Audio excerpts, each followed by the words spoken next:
right, everybody. Welcome to MSP Unplugged. I am your host, Paco LeBron. This is the place to learn how to run your MSP, whether you are a nimble MSP or leading a team for the journey. This is the place for you. I am so happy to have you all here. We are having a special Christmas Eve episode edition of this very good podcast. And we had to close it out with a bang because they will only have two more episodes till 2026. And for that, I would like to welcome our esteemed guest. You have seen him before if you've been around for the community. If this is your first time, you're in for a treat. I would love to introduce my good friend, my mentor, the returning Mr. John Dubinsky, formerly of the Maven Group. Mr. Dubinsky, how are you doing today? It's glad to be here to put my toe back in the MSP Unplugged pool. No pressure on the intro. Thank you very much, Paco. Well, I think for those that know me very well, we have a very big. In my opinion, I owe you quite a bit for the early journeys, and even now to kind of help me shape to navigating this thing called being an MSP, IT business, a service providing business, whatever you want to call it.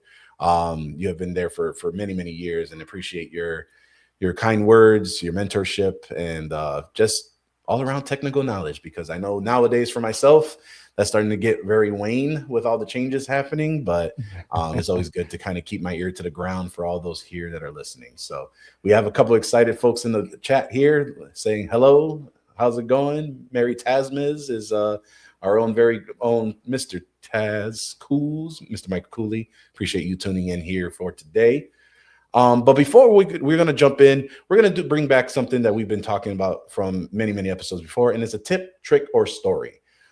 We have a couple here for you. Again, this episode is going to be specifically around Ubiquiti and our journey a year later, lessons learned and pro tips. But this tip that we have that I'm going to mention, and I'll go ahead and point it to myself, is the way that you can configure one of their devices, and specifically the Cloud Gateway Ultra, which is their version of their one of their versions of the router. Oftentimes you would have to connect this online, set it up, and as I was kind of looking into different ways of prepping the device before it would go to a client site, I have determined that you actually have the ability of doing it two different ways. One, you can obviously use the mobile app if you're in a pinch. The second part is you can actually log into the device separately if you have an internet connection. But what if you don't have internet connection? I actually found out that on the mobile app, from what I can tell, you can actually set it up offline. It doesn't connect to the cloud management software, which we'll go into what that is in that portal, but it does allow you to manually configure that router so that if you did ship it offline and connected it online, you can log into it and finish up the connections as you need. I was pleasantly surprised by this because as I was having a spare router, which I don't know if you can see it from the back there, we were going ahead and configuring it and I was actually trying to log into my own network, and the device came online. Now, if for those that may not see, there's a big tall box over there. That big black box is our T-Mobile 5G that I use for our manual configurations to prep and ship out to our clients. But the router wasn't connected online, and it was still getting picked up by the UniFi app. So in my confused state, I always do one thing. Hey, John, have you ever seen this situation with this?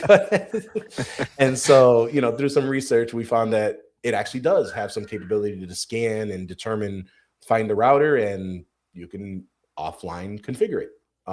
So I thought that was a neat thing to do. Obviously, there's some caveats to that, but I thought that was a cool thing to kind of figure out. So, John, not sure if there was anything you wanted to add to that or jump into your. Well, two quick things, just as your experiment of discovering things anew. When you kind of brought me on to help with the Ubiquiti transition from your previous provider, and just to streamline things and maybe add some helping hands with everything else you've going on. I kind of go back to the old dog, new tricks. The world I came from only 5 years ago. With the physical network and dealing with the physical network was trees, trunks, ports, all these what I would call maybe complex or difficult, or things that take a lot of planning to set up your VLANs. Now, and we'll get into this a little bit more with Ubiquiti networking, how easily with their virtual networking setup of either ports or devices, how easy VLANs are, and how there is really no excuse for your network not to be VLAN. And there's the little tip that I'll put in there. Way back when, right before I sold my business and all that, there were a bunch of us looking for the best free, lightweight, super easy to use place just to dump notes. So, for those of you that remember that conversation, if you happen to be listening, my new favorite one that I've been using is called Hyper Notepad at hypernotepad.com. No affiliation to me, just something super simple, easy that I've found that I use to share notes and write notes in. Hope that helps. Yep, it's actually a pretty cool platform. We've actually been using it back and forth, even down to updating our show notes for today. We're going back and forth. So this has actually been a good lightweight option for us to just get some information over in a pinch, as we mentioned before. But jumping into the topic, right? Again, it's called UniFi Ubiquiti. 1 year later, what's our lessons learned, tips, things that we've learned? As you all know, myself and John, right before he sold his business, we were using a provider that we kind of standardized on for many, many years. For those that were listening to my previous episodes, you know who this vendor is. I will not throw them around the bus again for this episode, but there were a lot of things that were just not really building to par for what we needed it for.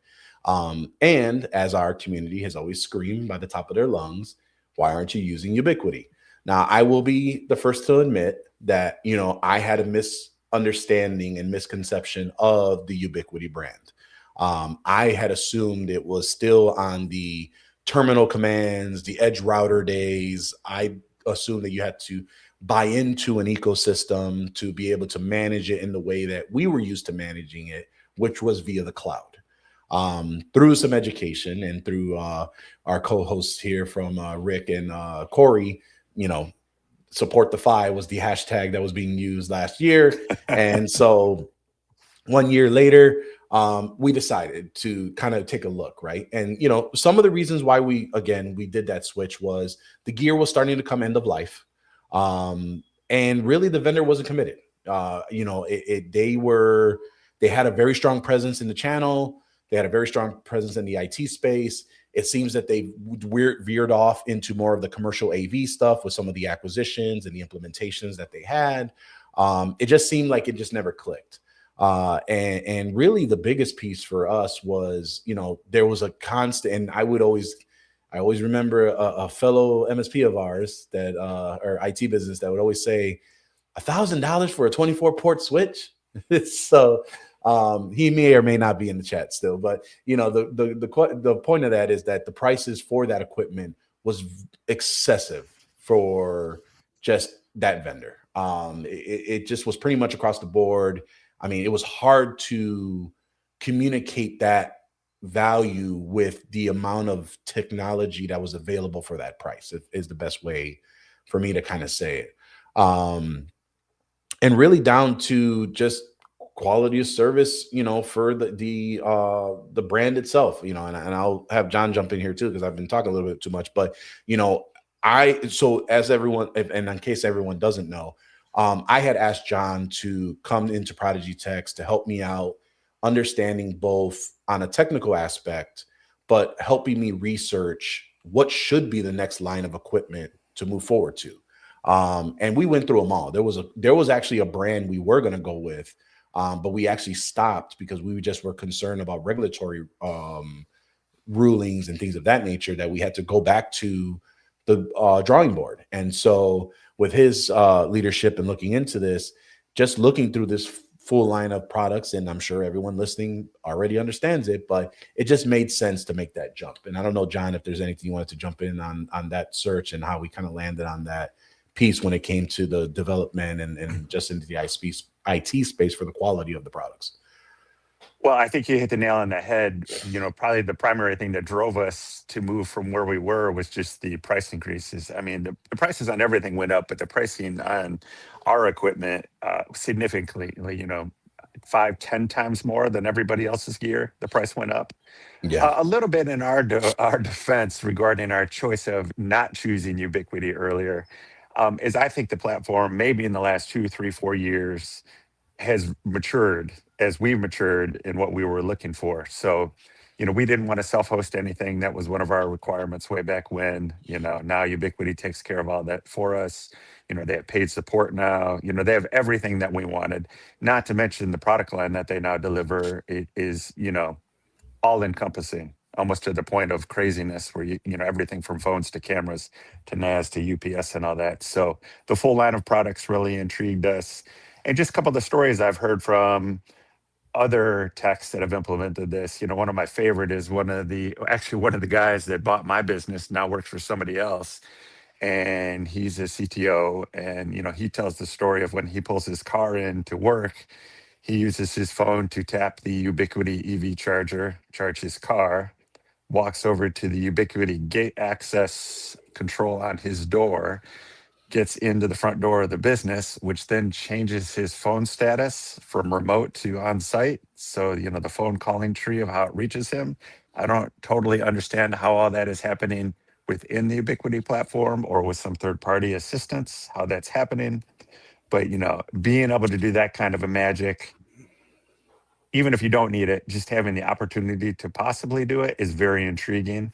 So, I think there's a big fit with Ubiquiti, from a micro network, in your home, in an apartment with one of their dream routers or small Wi-Fi devices, which pretty much have all the same services, and all the way up to enterprise networking. A lot of the times we were going to talk about this a little bit later, but the robustness of this solution really takes us up into the enterprise. I think they get knocked for maybe not having that, but they have switches with 100 gigabyte interconnectivity, uh, switches that provide over 2,000 watts of power and hot swapping. So, I'm not quite sure why maybe they have the knock on them against the enterprise, but they certainly provide everything from just the small business to cool little switches if you want to use their ether lighting product. So, I think my little wish is, boy, I wish I had this Ubiquiti back when I was in the game and I was an MSP.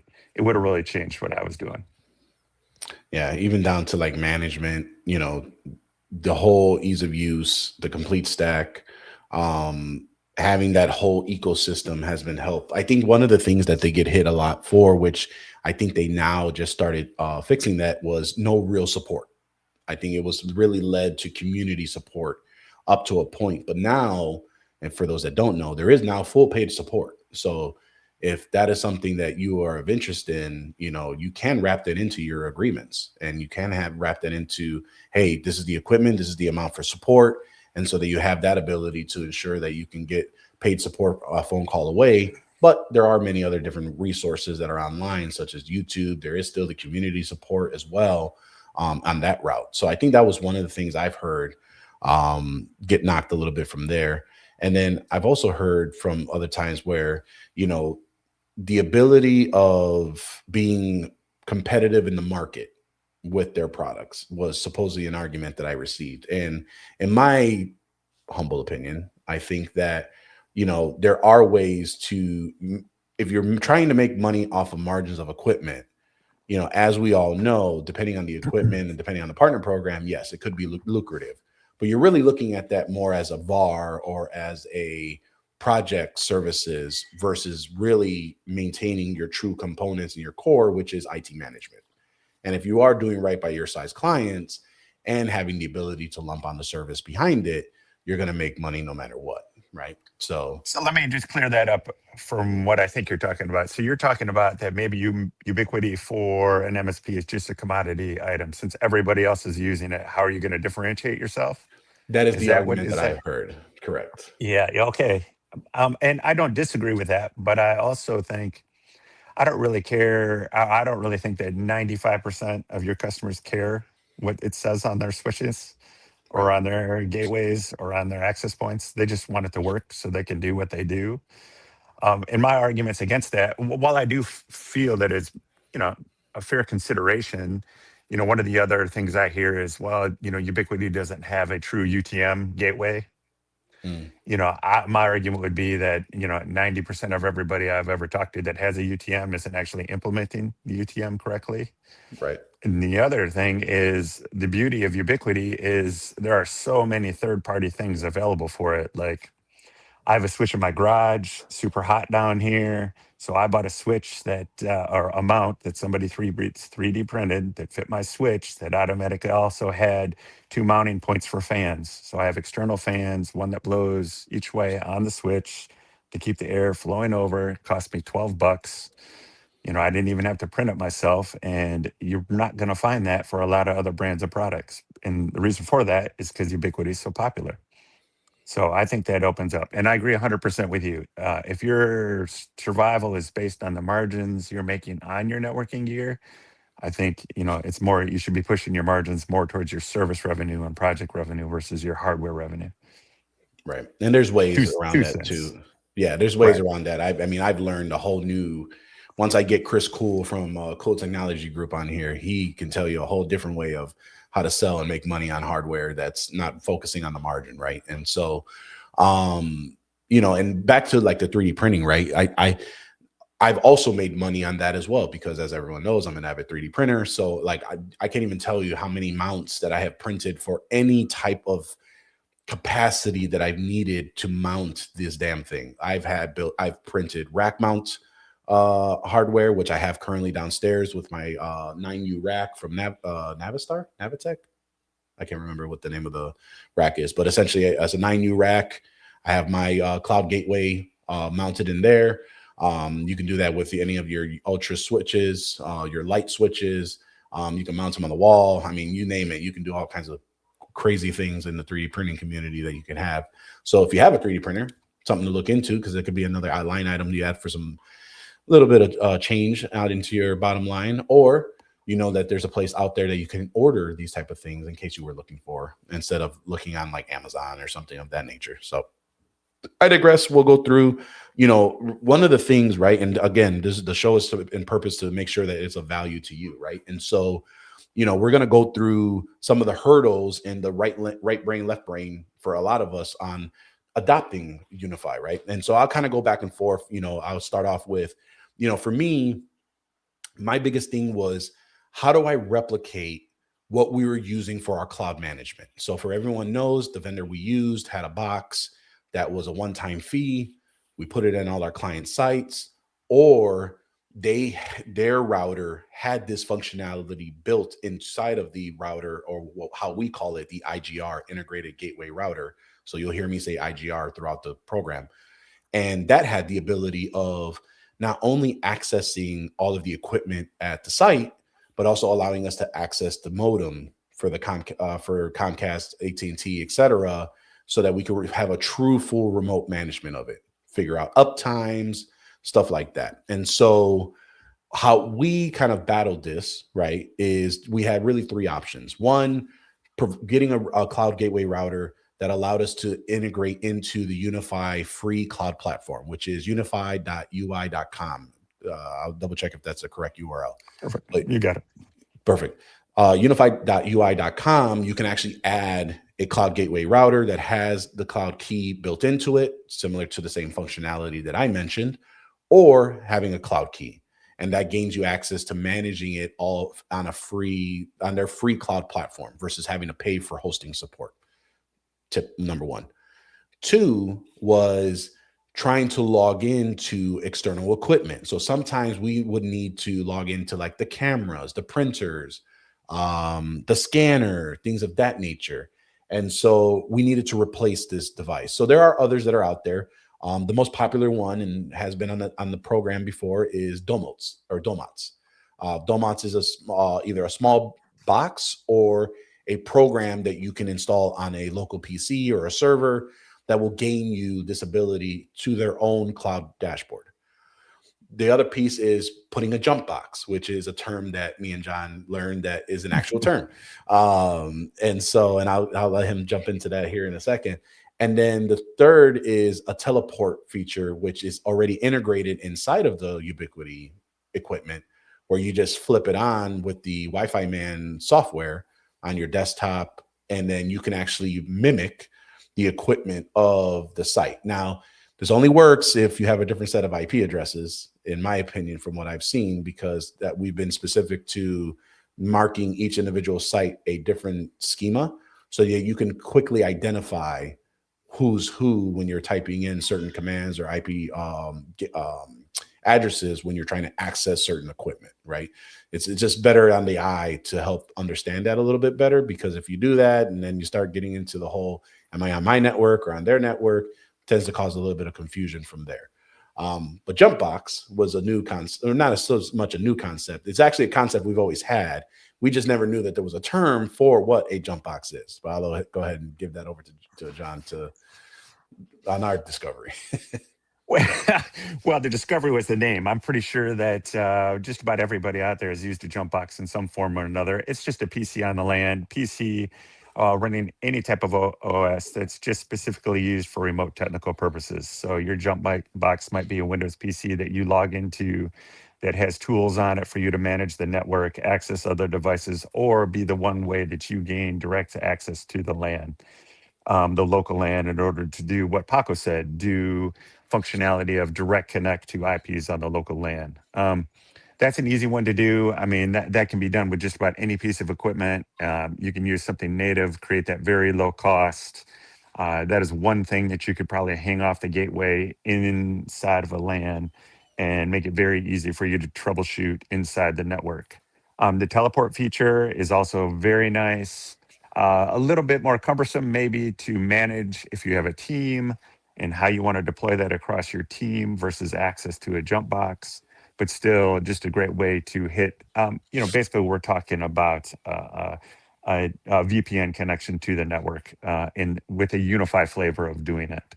So being basically locally connected to the network through a VPN using the UniFi teleport feature, which again would give you local access to those IPs. Super flexible, super easy to set up. Again, you know, UniFi is removing more and more excuses for you not to do things correctly and not have things set up correctly. And that's just that part of that. And replacing our overseer box functionality that we used to use, um, some of that magic that overseer box did provide is fairly easy to replace now using the UniFi. Yep. Now I know that when we were and again, so the reason why we say 1 year later, is specifically once John kind of helped in the beginning of the of things, and then obviously, as those know, my acquisition into MSP Owners Group kind of put a stall on some of the things that we were doing, and then I was able to bring John back, and now he helped with the documentation, editing of policies, standardization, which is what we were leaning toward. Um, it was funny because you kind of mentioned to me, and you talked about it a little bit earlier in this program, that what I knew before is a lot different with this equipment, but B, now removes the resistance and barriers of creating a baseline of mitigating risk on your networks. So I'll let you kind of talk a little bit more about like configuration, deployments, easier, not easier, relearning of things. Kind of tell us a little bit about what your journey has been on that configuration and deployment of the Ubiquiti gear. Well, the best way I can explain it is, yeah. Let me first back up and say thank you to a few people. I won't mention them by name because I didn't ask if they wanted me to say that or not. But I reached out to a couple guys that either have been longtime listeners or pretty close to the podcast that are all using UniFi. And just to combat some of the things that I didn't know, or something, the things that I didn't think where UniFi would fit. If I go over a couple of them, just browsing before we committed to UniFi, I said, well, it seems like there's, no great distribution or anything like that. And a lot of the guys said, well, we either buy direct, or down here in Florida, there's a distributor called Flytech, which a lot of them use. So that kind of cleared up my misconceptions about that. I guess there is a pretty broad agreement that a lot of times Ubiquiti has a tough time keeping things in stock. There are a lot of things that are often out of stock. And it seems like that happens during a product switch or just in general, maybe due to popularity. In general, when I first said, well, let's talk about setting up VLANs and, how we're going to do that and how I want to plan that. The comment I heard from most of the guys is, John, you're working too hard. Just stop and then let me show you. And literally now in the VLAN, and it's just one button click. Really depends on about how you're setting up your network. And I don't want to get uh, too in the weeds on this because we don't have any visualization for that. But our basic networks are set up with two networks, a secure and a shared network, and then we set up some SSIDs, and these are basic small business LANs. And we try to always focus on using a ring topology at Prodigy Techs with direct connections. But basically, John, just forget about trees, forget about trunks, forget about ports. You don't need to worry about any of that. Here, you just click this button. Guess what? You're done. And I was like, so now I can, now that I know, I understand what's happening behind the scenes, but I kind of got to just forget about all the time I used to take to program the gateway, the switches, the access points, and all that for this magic to happen. And one of the magic things I really like is you can do virtual networking across the VLAN just by device. So in the settings icon, you can go in there and you can simply attach a device to a virtual network, which is a beautiful thing, which makes it really easy. And thanks, Joe. I see you mentioned Streakwave as another distributor as a great option. And yes, I think we've used them at Prodigy Techs as well. We have. Again, though, I just want to reiterate, though, that although the setup is now very easy to standardize and super easy to set up, it's not any different. The same risks still apply. So just make sure you understand what you're doing and your setup is correct, so that you have the correct configuration to fit your customers' needs. And again, that goes back to our standardization, how we've determined how we're setting our networks up, or the base for all that. Everybody is set up the same, and then we make small deviations from that based on customer needs, which is very important, especially where you're at now, Paco, when now we're training several other people on how to manage our networks. Super easy just to throw a Ubiquiti network in, have it working, Right. actually have it be 100% correct. But then once you get 30, 40, 50 customers, if all the networks are different, trying to teach your techs how to manage those networks, how they're all set up and how they're supposed to be is very difficult. So standardizing all your networks to be the same is a beautiful thing.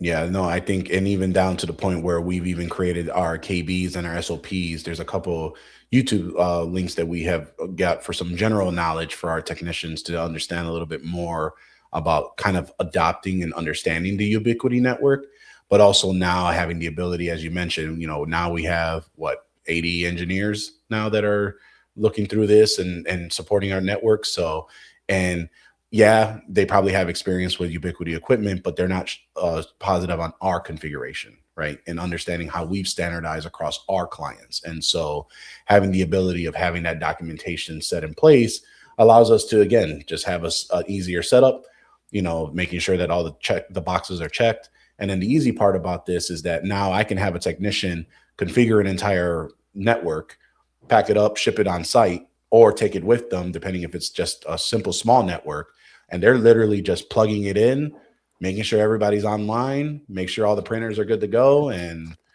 off to the races, right? And so it's a lot much more small, shorter time for profitability, right? The shorter you're there, the more you can charge for your projects, or if you have a flat rate for your projects, obviously the less time you're spending in making the more on the margin on that setup and services, implementing it to your clients. So also, again, it's been pretty straightforward for us. I mean, I enjoy it myself. Again, that's why I have a 5G router. Point of me having a 5G router and why I don't have static IPs is a whole nother story. Shame on you, AT&T, but we'll go into that in another time. But the point is that there are ways around to equip your technicians yourself to be able to do it from the comfort of your office or to your home, so you're not spending all that time.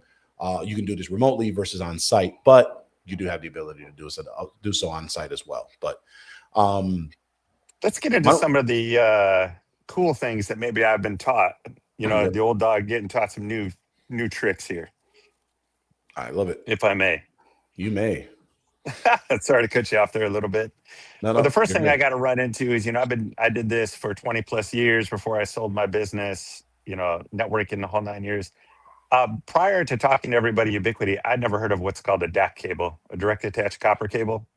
And everybody in the chat and everybody listening is probably doing the forehead slap and with the what's the movie where they all play it where everybody in the crowd slaps their forehead, saying, "How did you know not know about direct attached copper cables?" If you don't know what this is, it's a pre-made cable, usually 1 to 7 meters in length, that uses the SFP ports on your switches to connect switches together, basically. You don't need to use transceivers or fiber for this. It's much less cost. It's a lower cost, lower power link to connect devices together. So it could be a gateway to switch, switch to switch, that sort of thing. If you're wondering what I'm talking about, just hit Amazon and just put in direct attached copper or DAC cable, and you'll see what I'm talking about. All through my career, I did SFPs. I got some fiber cable and linked my switches together. I had never used a DAC cable before. This just proves the only thing I know for sure is I don't know everything. So that was a big win. And thanks to everybody that brought that up to me. I think 2 or 3 guys mentioned that to me. And I was like, well, that's Captain Obvious. How did not know that? Um, I was trying to find a link for it real quick, but can't seem to find the Ubiquiti one. But yeah, I'll have it in the show notes here so we can have that available. I mean, and I would have had a stack of those in my trunk and been slapping those in like candy if I would have had those.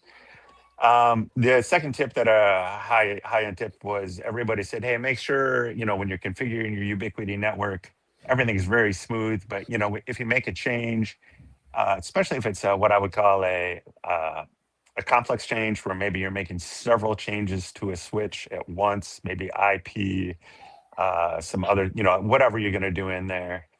Give it 60 or 90 seconds before you move on to the next device. Make sure that device is fully back online. The changes you made are fully baked before you move on to the next change. So I don't know. Sometimes we're such in a rush. Maybe you need to use your smartwatch and set it for 90 seconds before you move on, just to make sure that everything, what I would call, maybe comes back to at rest before you move on to the next change. So that was one thing I heard several times. And that has bitten Uh, me in the past as well, because you'll notice that it'll say getting ready and it's like making all the changes. And I just mentioned getting into that rest state. And when we were first messing with it, I was not patient. And so I was just clicking things and why isn't this working? And so that would explain why. So what do you mean you're not patient, Paco? Okay. you know how I am. So Another one is friendly reminder, and I knew this, but a lot of guys brought it up when I asked them for maybe their top 5 things. Is remember when you make a virtual change on a device, such as what would be an example? Maybe we're on a home network and we're dealing with a TV that's connected via Ethernet, and we want to virtually change that network to a shared network from the private network. We go into UniFi, we make that change. Keep in mind that that change actually won't take place until either that device is rebooted or until the DHCP renews. Meaning, and I think everybody's probably experienced that in the past where a device needs rebooted in order to get a new IP or whatever change we're trying to make.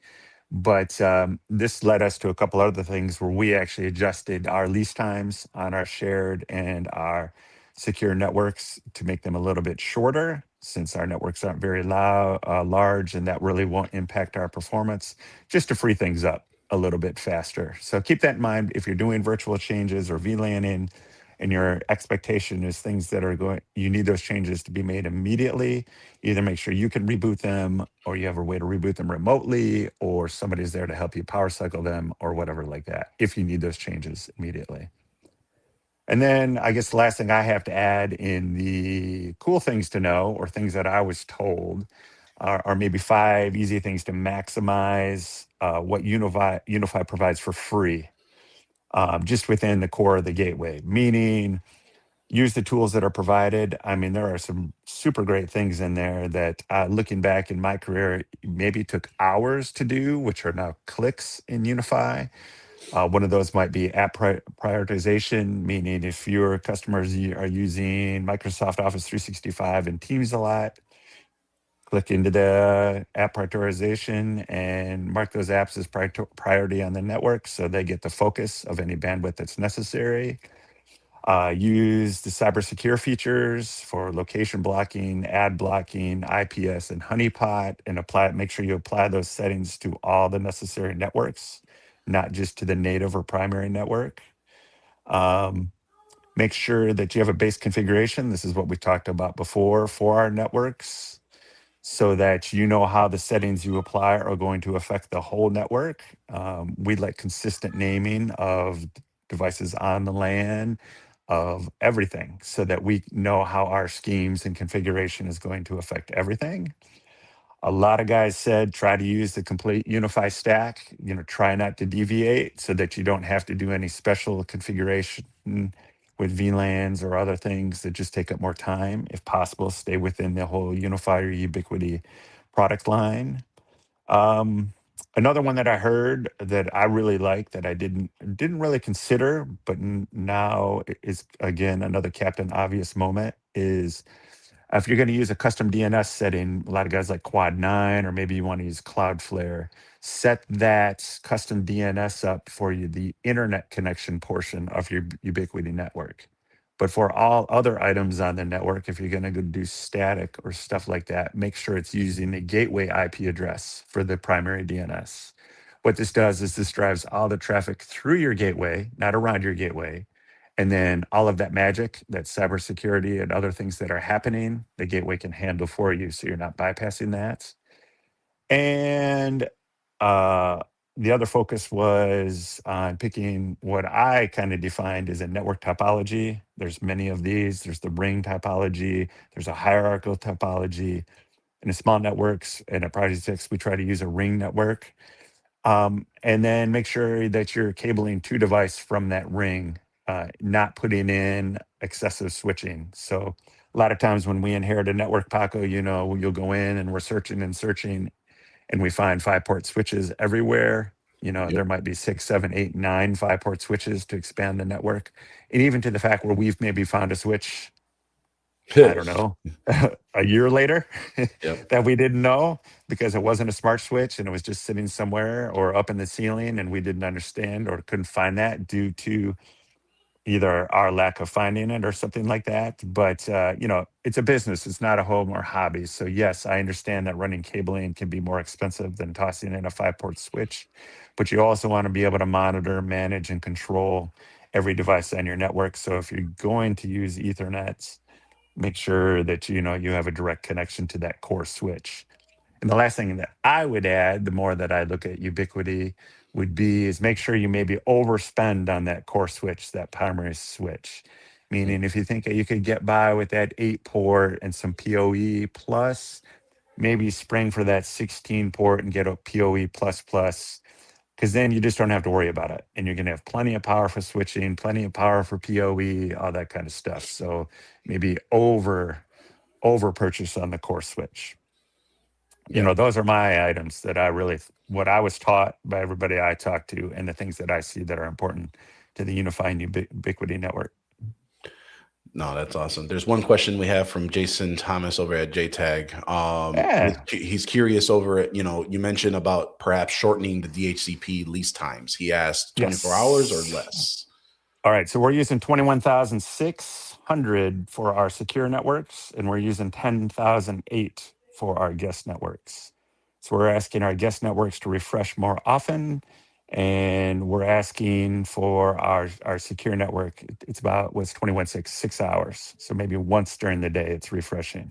And what we're thinking, our thinking behind that is, we don't have networks with a ton of device. Well, let me back up just one step. So DHCP lease time, if you have a lot of devices on your network, asking your network to redo leasing does provide or create a bottleneck, and is something that the gateway does that is fairly intensive for the gateway to do. All right. Especially if there have a lot of devices. So I would say most of our networks probably, no, I'd say 90% of our networks have less than 100 devices on them. So I'm not too concerned with that gateway being able to handle that. So what we like to have happen is, in a lot of our customers, is that lease comes on, they come in the morning, they get it, then maybe at lunch, if they leave, we may never see them again because they're going home for the day. So that lease will expire. Or if they come back, they'll just get a new lease on the network. And what we find is we're networks where devices like phones and watches are on our secure network for a reason. All right. A lot of times we don't like that. We push those mobile devices off the secure network.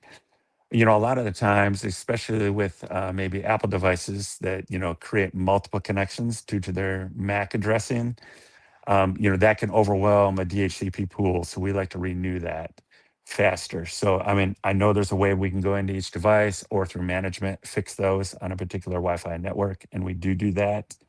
But sometimes we don't catch that initially. So all of a sudden there'll be tons of Apple devices on the network when we know there's not that many. But again, so we use 21.6 on the secure network and 10.8. I think that's a long way to answer that question, but that is why. And hopefully that provides those who asked, and appreciate Jason asking, because I'm sure there are others that wanted to ask but probably didn't have. That's a brilliant question. That's a brilliant question. So we appreciate that. A couple things for me. What I thought was cool and maximize the install is, one of the things that turned me away was that I had to purchase some type of hosting to do my management in the cloud. There's third parties that are out there that are charging exuberant fees. There are those that are, you can do that currently with cloud, with UniFi on their hosting platform. I've heard people spin up their own hosting. Again, UniFi creates it very clearly, very easily. If you have a Cloud Key or a Cloud Gateway Ultra, which I implore you should be using, you're able to just do the free management right on the unifi.ui.com. Once you have the gateway that's online, you program it, it'll add itself right on there into your account. Pretty straightforward. And then, as I mentioned before, being able to set up the device offline in a pinch when you have your mobile app, you're able to go ahead and do that as well. So if you have the mobile app, the UniFi app on your mobile device, it should be able, when you go into it, if you have networks already available and your account already set up, it will scan, it'll detect, it'll ask if you want to set it up, and you can configure it manually if you like for someone to take it over once it gets over to the location or the site that it's going to be delivered to. So 2 cents on that really quick, Paco. I see we're going a little bit long, but I wanted to add one thing on that. And the reason you made the business decision on that hosting, that's not what we do. We are not a hosting company, or correct. we don't do hosting. So I mean, we're not saying that it's wrong to host your own. It's just, is that something you want, another thing you want to put on your plate to manage? So we figured we just let somebody else handle the security and the hosting of that, and we'll move on And you do have what to we think, do. and you have to think too, and you made a great point, John, is that, everyone always considers bringing on a product into a service, but they never understand, or they never take sometimes they don't take the full life cycle ability of, what if there's a transition? Clients get bought out, clients get, you may have to terminate, you may have to separate with them. How do you transition the equipment over to them? Normally, it's a bit of a hassle depending on the platform to remove devices, reset passwords. It's a whole thing. Whereas in the Ubiquiti side, specifically on the UniFi's management cloud platform, unifi.ui.com, there is an option for take control or take ownership, or takeout feature. And I can't remember the specific phrasing, but it will allow you to invite whoever that adopting MSP client, etc., and it will be removed completely out of your system once they accept the invitation and you make them the owner. And so it's there's a two-step prong process, but it's an easy way to transition equipment out of your responsibility and to no longer accept the liability of having the visibility to that equipment should anything happen after a separation date. All right. Brilliant. So we went over a lot. In summary, are we happy with our decision? I am, because I brought John to help me with this. So, but yeah, in a nutshell, if I could have had this when I was an MSP, I might still be an MSP. No, I wouldn't. But I mean, this to me, it's magical. I mean, it changes a lot of things. I mean, literally, I could see this easily cut half the time I spent on networking. Easily. Yeah, I mean, and just the portfolio alone is just massive to even fathom. And they're constantly coming out with things like the plans on future development. I think you put in here, and I just saw that they actually announced this a day ago. There's a new travel router that's being developed, right? $70. Yeah. Yeah, there's a 5G Max that's being run around there as a device as well.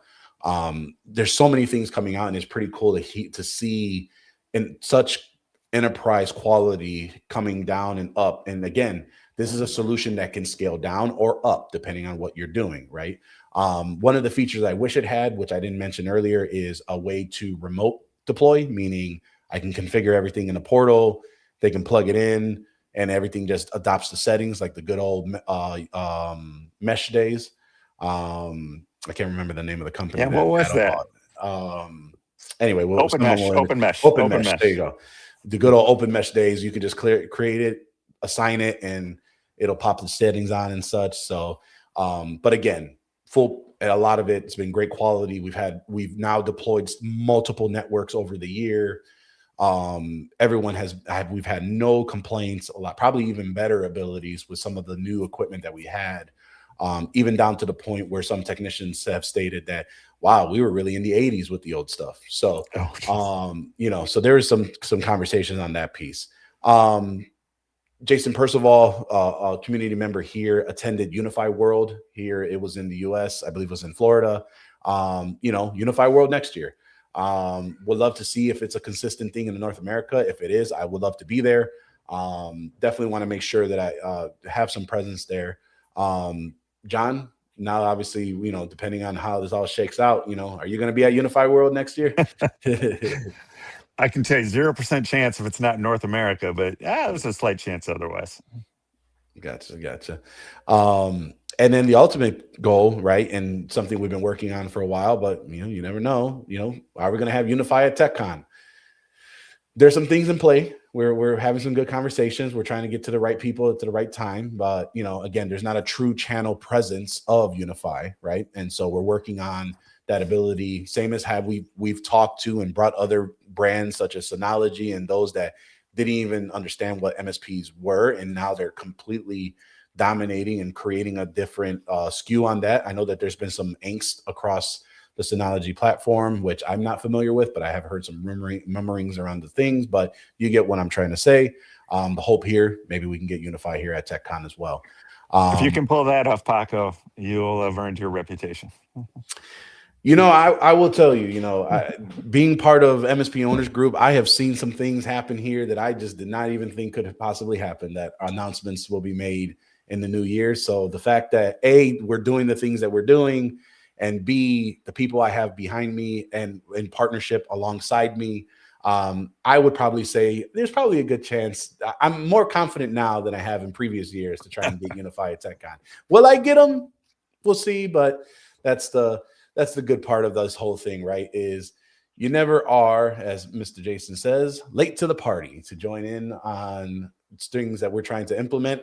It's been 10 years since we switched over from what we had before, maybe a little bit less, but ultimately it's never too late to learn. It's never too late to get to what you need to do.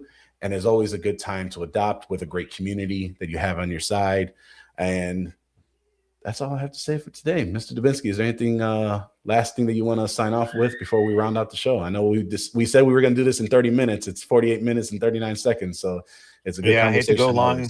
Last quick thing I'll say is if we missed anything magical that you suggest that either we just blew right past that you think's just the best thing about Ubiquiti, please shoot an email in. If you need help or have questions on your Ubiquiti network, email in.